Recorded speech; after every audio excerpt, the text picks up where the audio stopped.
And we begin with that breaking news on Hillary Clinton's health. We're now learning she's been diagnosed with pneumonia. The issue coming to light at a 9/11 memorial event at Ground Zero here in New York. Clinton leaving early.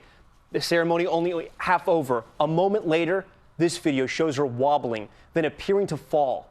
Her staff appearing to lift her into her van, taking her to her daughter's apartment. The campaign saying she felt overheated. Then 2 hours later, emerging with a smile and a wave, saying she's much better. But a short time ago, a new statement from her doctor, saying Clinton is recovering nicely, but revealing for the first time she's been diagnosed with pneumonia. Our Dr. Besser standing by, but let's start with ABC's Cecilia Vega with the fast-moving developments. Tonight, that video showing Hillary Clinton leaving New York's 9/11 memorial early. Clinton seen stumbling. As she loses her footing, aides and Secret Service agents surround her. They hold her up and help her into a waiting van and drive her to daughter Chelsea's apartment. But late this afternoon, new revelations about Clinton's health. Her doctor saying she was diagnosed with pneumonia on Friday. Quote, she was put on antibiotics and advised to rest and modify her schedule. At that ceremony, Clinton became overheated and dehydrated. How are you feeling, Secretary? Feeling great. Feeling great. 2 hours after that episode at the memorial, Clinton seen outside daughter Chelsea's home, where she greeted a young girl and avoided questions about exactly what happened. What happened? It's a beautiful day in New York. Clinton wearing those same sunglasses during the morning ceremony. She had been scheduled to attend the entire service. Instead, she stayed for about an hour, and then that episode. At Chelsea's apartment, aides say Clinton played with her grandchildren.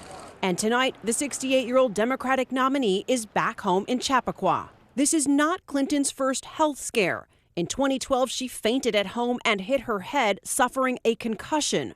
At the time, her aides and State Department staffers downplayed the severity of the injury.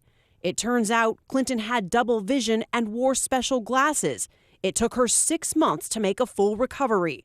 As for a Labor Day coughing fit, Clinton blaming it on allergies, but her doctor now says an exam because of that cough led to the pneumonia diagnosis.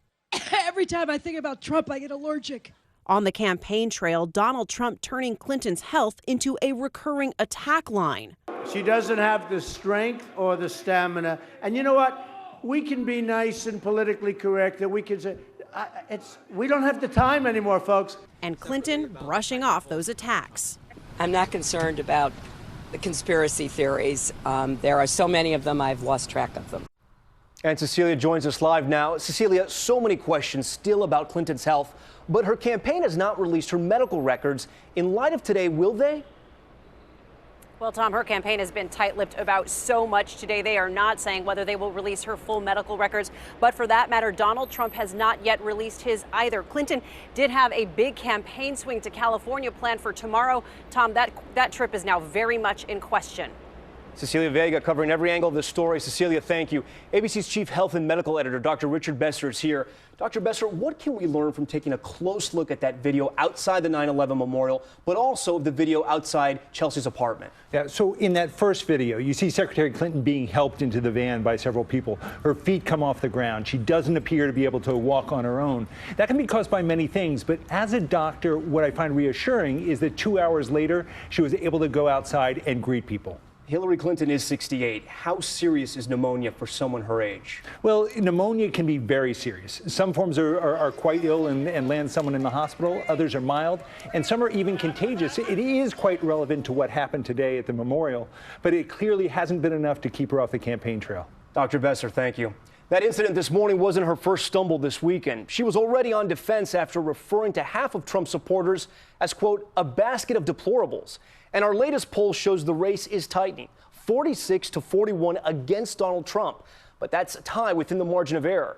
ABC chief political analyst Matt Dowd joins me now. And Matt, whatever her recovery, what will the political damage be? Well, we're in, as you say, Tom, we're in a very close race nationally, and in all the key electoral states, it's very close. To me, right now, it's a good news, bad news situation for Hillary Clinton. The good news is the basket of deplorables thing is in the rearview mirror. The bad news is this is a pothole that's opened up, and the problem for her, it feeds two storylines of Donald Trump. One, about her health. Does she have the stamina? It feeds that storyline. But secondly, it feeds the storyline, is she transparent and is she open? The only way to fix this problem is light is the best disinfectant, is to be more transparent. But we have seen two candidates not be very transparent in the course of this race. Matt Dowd for us tonight. Matt, thank you for that analysis.